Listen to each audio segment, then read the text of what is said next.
Hello everyone, welcome back my Yummy Food channel and devotional logs. Breakfast రెసిపీతో మీ ముందుకు వచ్చేసాను. అవే మినపగారెలు వేసేటప్పుడు చాలామందికి గట్టిగా వచ్చేస్తాయి లేదా ఆయిల్ని పీల్చేస్తాయి. అంతేకాకుండా పర్ఫెక్ట్గా షేప్ రావడానికి చాలా తంటాలు పడుతుంటారు. ఈ చిన్న చిన్న టిప్స్ పాటిస్తూ ఈ మినపగారెల్ని పర్ఫెక్ట్గా మనకి హోటల్లో ఎలా వస్తాయో అదేవిధంగా ఈజీగా ఇంట్లోనే చేసేసుకోవచ్చు.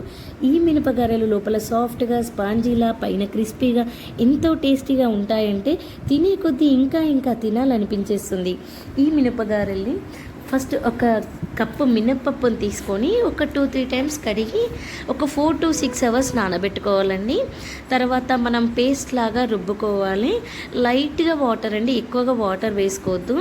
ఎక్కువగా వాటర్ వేయకుండా మనం రుబ్బి పెట్టుకోవాలి దీనిని. కొంతమంది ఫ్రిడ్జ్లో స్టోర్ చేసి ఒక 1 అవర్ అట్లా ఈ పిండిని ఫ్రిడ్జ్లో 1 అవర్ అట్లా స్టోర్ చేసి కూడా మనం తర్వాత కూడా వడల్లాగా వేసుకోవచ్చు, చాలా బాగుంటాయి. నేనైతే ఇప్పుడు డైరెక్ట్గా వేసేస్తున్నానండి. పిండి రుబ్బగానే కొంచెం సోడా కొంచెం ఉప్పు వేసి క్లాక్ వైజ్లో ఒక 4 to 6 టైమ్స్ ఇలా కలుపుకోవాలండి. బాగా పిండి చాలా సాఫ్ట్గా ఫ్లఫీగా వస్తుంది మనం కలుపుకుంటేలా. తర్వాత కొంచెం జీలకర్ర, సన్నగా తరిమిన పచ్చిమిర్చి, 1 స్పూన్ బొంబాయి రవ్వ, కొంచెం కొత్తిమీర వేసి బాగా కలుపుకోవాలి. ఆలోపు మనం ఆయిల్ హీట్ ఎక్కించేయాలని హీట్ అయ్యేలా చూసుకోవాలి. తర్వాత టీ స్ట్రెయినర్ ఉంటుంది కదా, టీ స్ట్రెయినర్కి ఒక కర్చీప్ లాంటిది పెట్టి వాటర్ ఆ కర్చీప్కి కొంచెం వాటర్ రాసి మనము మినపవడలు ఎలా అయితే ప్రెస్ చేసుకుంటామో అలా ప్రెస్ చేసుకోవాలండి. సో ఇప్పుడు ఆయిల్లో మనం వేసేసుకోవడమే, అంతే. చాలా సింపుల్గా వచ్చేసింది కదండి. ఇలా ఈజీగా వేసుకోవచ్చు.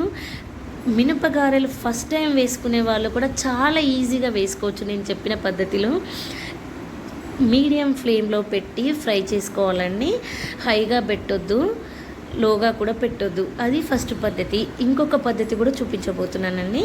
మన హ్యాండ్స్తోనే చేసుకోవచ్చు వడల్ని. ఫస్ట్ మన హ్యాండ్ని వాటర్లో పెట్టి తర్వాత పిండి తీసుకొని వడల్లాగా ప్రెస్ చేస్తూ ఒక్కొక్కటిగా వేసుకోవాలండి. ఇవి పర్ఫెక్ట్గా షేప్ రావు, కాకపోతే ఇంట్లో ఆడవాళ్ళు చాలామంది ఈజీగా అవుతుందని ఇలా హ్యాండ్తో వేసేస్తుంటారు. చూస్తున్నారు కదా, చాలా ఈజీ హ్యాండ్తో వేయడము. ఈ వీడియోని స్కిప్ చేయకుండా చివరి వరకు చూసారంటే చూసిన తర్వాత మినపగారెలు వేయడంలో మీరే స్పెషలిస్ట్ అవుతారండి. సో ఇలా మీడియం ఫ్లేమ్లో పెట్టి వడలని ఫ్రై చేసేసుకోవాలి. ఒక్కొక్కటిగా 2 sides రొటేట్ కూడా చేసుకోవాలండి. లేదంటే 1 side ఫ్రై చేసుకుంటే టేస్ట్ బాగుండవు.